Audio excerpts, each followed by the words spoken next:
Imagina esto. Estás acurrucado en una cueva gélida. El viento aúlla afuera como una bestia herida. El fuego parpadea débilmente proyectando sombras que danzan en las paredes de piedra como fantasmas de parientes olvidados. Tu estómago se retuerce vacío tras días de cacerías fallidas. La manada de mamuts ha desaparecido en la tundra blanca infinita, y el río es una lámina de hielo inflexible. Entonces, a lo lejos, escuchas pasos pesados deliberados. No son los pasos de tu clan, sino algo más grande. Algo que no teme al frío ni a la oscuridad. Tu mano aprieta una lanza de sílex afilada. Pero en el fondo, sabes que sobrevivir en este mundo helado no se trata solo de resistir los elementos. Se trata de sobrevivir a los demás. Bienvenido al brutal amanecer de la humanidad, donde la línea entre cazador y cazado se desdibujaba en algo primitivo y aterrador. Quédate porque lo que voy a revelar no es solo historia antigua. Es la cruda historia de cómo nuestros antepasados se abrieron paso a través de un apocalipsis de la edad de hielo, a veces a costa de los suyos propios. Al final verás ecos de esa ferocidad en nuestro mundo moderno, pero más importante aún, una lección sobre lo que realmente significa perdurar. Transportémonos a esa era implacable hace aproximadamente 100.000 a 40.000 años, cuando Europa era una vasta frontera congelada. Los glaciares tallaban el paisaje como cuchillos colosales arrasando bosques y dejando llanuras estériles, salpicadas de pinos resistentes y matorrales. Los ríos se congelaban en caminos traicioneros y el cielo a menudo gris plomizo descargaba nieve que sepultaba todo en silencio. Este no era un mundo para los débiles. Era un crisol donde solo los más adaptables sobrevivían. Los animales presa como rinocerontes lanudos osos de las cavernas y enormes manadas de renos migraban de forma impredecible, obligando a los primeros humanos a seguirlos o morir de hambre. Las cuevas se convirtieron en santuarios, cámaras oscuras y resonantes, donde los clanes se reunían para calentarse, pero también en campos de batalla cuando los recursos escaseaban. En este duro escenario, múltiples ramas del árbol genealógico humano coexistían, cada una moldeada por las implacables presiones de la evolución. Primero los neandertales, corpulentos y resistentes con pechos anchos para conservar el calor y extremidades poderosas para cazar en distancias cortas. Habían reclamado Europa como su dominio durante más de 200.000 años, dominando el fuego para descongelar carne y fabricando herramientas de sílex y hueso. Sus cerebros eran tan grandes como los nuestros, insinuando pensamientos complejos, tal vez incluso formas tempranas de rituales o arte grabado en las paredes de las cuevas. Pero no estaban solos. Los Homo sapiens, nuestros antepasados directos, comenzaron a llegar desde las cálidas sabanas africanas hace unos 60.000 años. Éramos más delgados, más ágiles, con extremidades largas adecuadas para correr largas distancias en terrenos abiertos. Lo que nos faltaba en fuerza bruta lo compensábamos con ingenio, cacerías mejor organizadas, comunicación simbólica, a través de cuentas y pigmentos y armas que podían matar desde lejos. Acechando en las sombras de esta rivalidad estaban los llamados gigantes homínidos arcaicos, cuyos fósiles dibujan un retrato de tamaño y fuerza formidables. Toma a Homo heidelbergensis, a menudo visto como un ancestro común que se separó hace unos 600.000 años. Estos seres vagaban desde los bosques brumosos de España hasta los densos bosques de Alemania, alcanzando hasta 7 pies de altura, en algunas estimaciones con cráneos que presentaban cejas prominentes y mandíbulas como tornillos. Sus huesos de extremidades eran gruesos, diseñados para soportar el frío castigador y transportar presas masivas. Fueron pioneros en la tecnología de lanzas tempranas, clavando puntas de madera en megafauna como elefantes de colmillos rectos. Luego estaban los denisovanos, figuras enigmáticas de las montañas Altai de Siberia, conocidos por restos escasos como un molar sobredimensionado que empequeñece a los dientes modernos. Las reconstrucciones sugieren cuerpos robustos, posiblemente superando la corpulencia de los neandertales, adaptados a tundras de gran altitud, donde el oxígeno era escaso y los vientos implacables.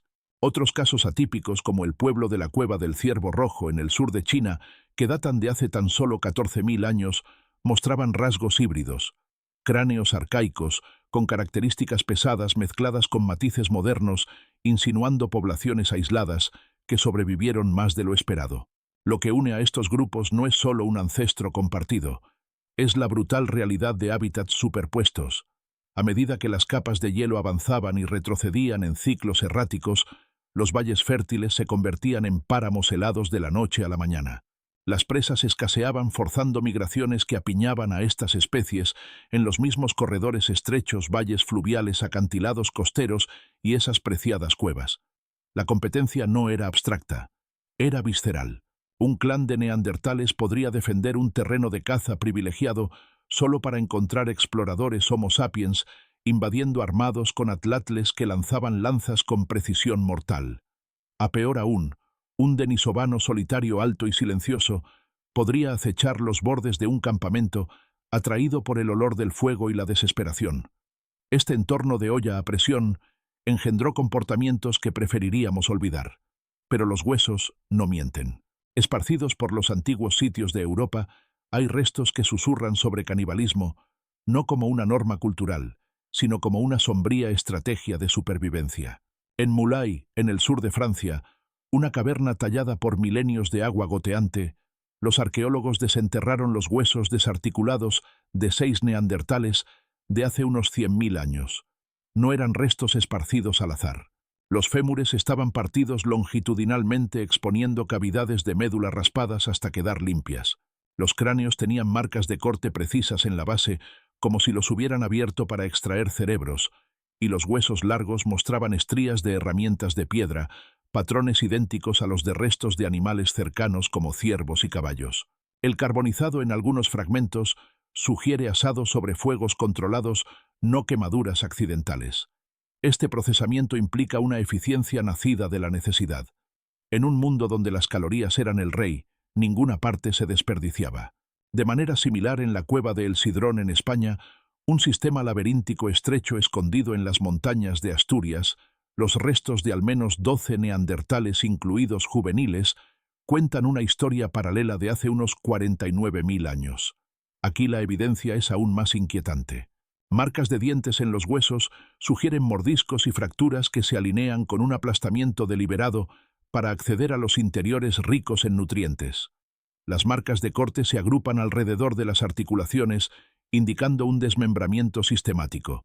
Lo que destaca es el contexto. El análisis de polen del sitio revela un periodo de estrés climático severo con bosques de coníferas, dando paso a estepas abiertas, reduciendo los alimentos disponibles. Estos no fueron actos de crueldad gratuita. Probablemente nacieron del hambre. Tal vez después de que un clan quedó atrapado por ventiscas o fue superado en la competencia por presas. Pero, ¿fueron solo los neandertales volviéndose contra los suyos? Mi análisis sugiere una historia más compleja.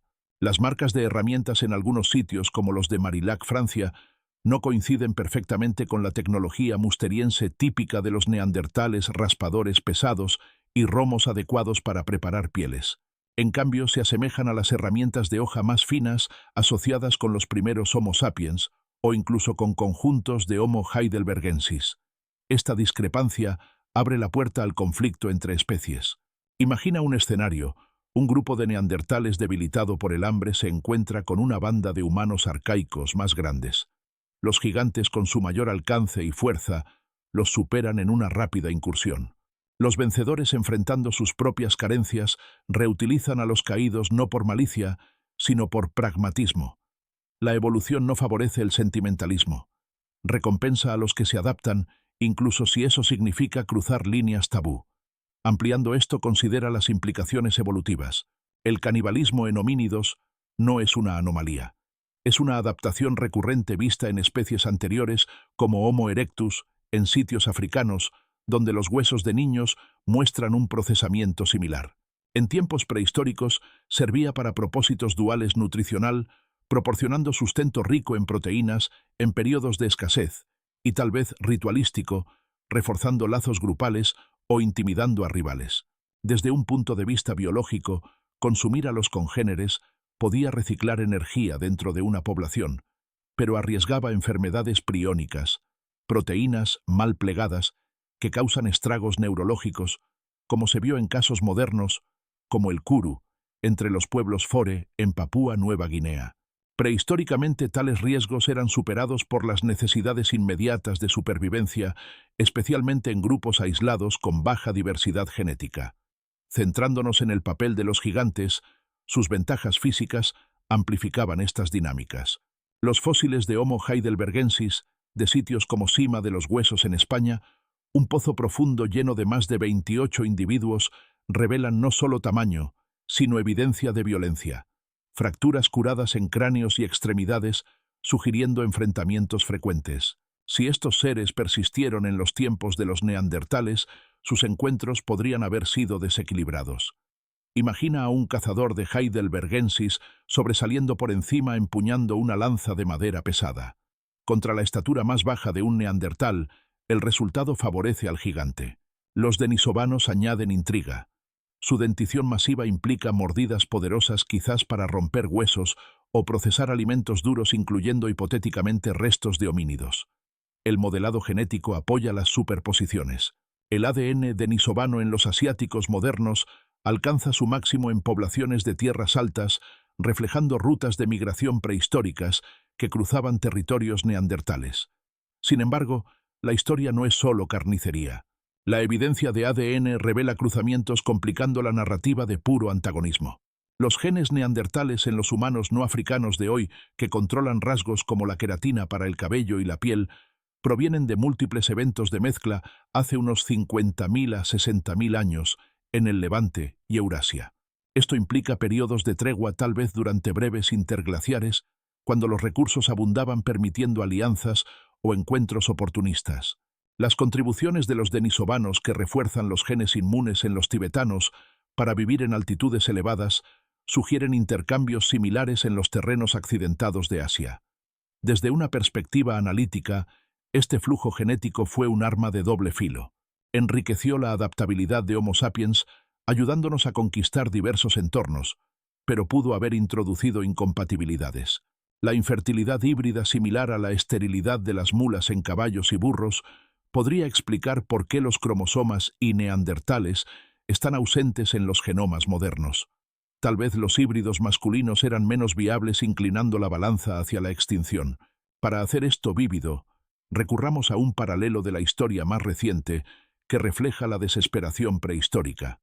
En 1846, el grupo Donner, un grupo de pioneros estadounidenses, viajó hacia el oeste a través de las montañas de Sierra Nevada, solo para quedar atrapado por Nevada Record. El hambre se instaló y los sobrevivientes recurrieron al canibalismo consumiendo a los muertos para sobrevivir. Las excavaciones arqueológicas en su campamento revelan marcas de corte en huesos humanos, reflejando las de Mulay. Procesamiento deliberado y eficiente en medio de una catástrofe ambiental. Otro ejemplo durante el accidente aéreo de los Andes de 1972 que involucró a jugadores de rugby uruguayos, el grupo aislado enfrentó temperaturas bajo cero y avalanchas. Tras agotar los alimentos, comieron a sus compañeros caídos, racionalizándolo como un pacto por la supervivencia. Estas historias humanizan los actos prehistóricos no como barbarie, sino como respuestas a extremos, donde la moralidad se doblega a la biología. En la Europa de la Edad de Hielo, un clan de neandertales atrapado por la nieve en una cueva podría haber enfrentado la misma elección desgarradora. Sus decisiones grabadas en el registro fósil amplían la perspectiva. Esta saga prehistórica subraya cómo el clima dictaba el destino, oscilando entre máximos glaciares cuando las capas de hielo engullían el norte de Europa y periodos más cálidos forzando adaptaciones o migraciones. Los núcleos de polen de los lechos de los lagos muestran cambios rápidos con bosques de abedules que explotaban y luego desaparecían, reflejando las fluctuaciones de las presas. La ventaja de Homo sapiens radicaba en la flexibilidad conductual, formando redes más grandes para compartir recursos, a diferencia de los grupos más pequeños e insulares de los neandertales. Los gigantes como Homo heidelbergensis, con altas necesidades calóricas debido a su tamaño, podrían haber sido especialmente vulnerables, sus poblaciones fragmentándose en reliquias que chocaban con otros. A medida que nos acercamos al final de este viaje, a través de las profundidades heladas del tiempo, reflexiona sobre la extinción que siguió. Hace 40.000 años, los neandertales desaparecieron, sus últimos refugios en los acantilados de Gibraltar quedaron en silencio. Los denisovanos también se desvanecieron dejando solo fantasmas genéticos. ¿Fue un genocidio directo? Es poco probable más bien un mosaico de factores: competencia, clima y violencia esporádica, incluido el canibalismo como síntoma de tensión. El destino de los gigantes sigue siendo más oscuro, pero sus ecos en el folclore, cuentos europeos de ogros habitantes de cuevas o leyendas asiáticas de devoradores de hombres en las montañas, podrían preservar memorias culturales de estos encuentros. La lección clara: la supervivencia prehistórica nos enseñó que la fuerza de la humanidad no radica en el aislamiento, sino en la adaptación y la conexión. En un mundo de escasez, nuestros antepasados fusionaron genes, ideas y a veces destinos de maneras que forjaron lo que somos. Hoy, mientras enfrentamos nuestra propia crisis climática, recuerda: la división lleva a la desesperación, pero la unidad, incluso a través de las diferencias, construye resiliencia. Así que la próxima vez que compartas una comida, aprecia el calor de la compañía. Es un lujo por el que nuestros antepasados lucharon con uñas y dientes.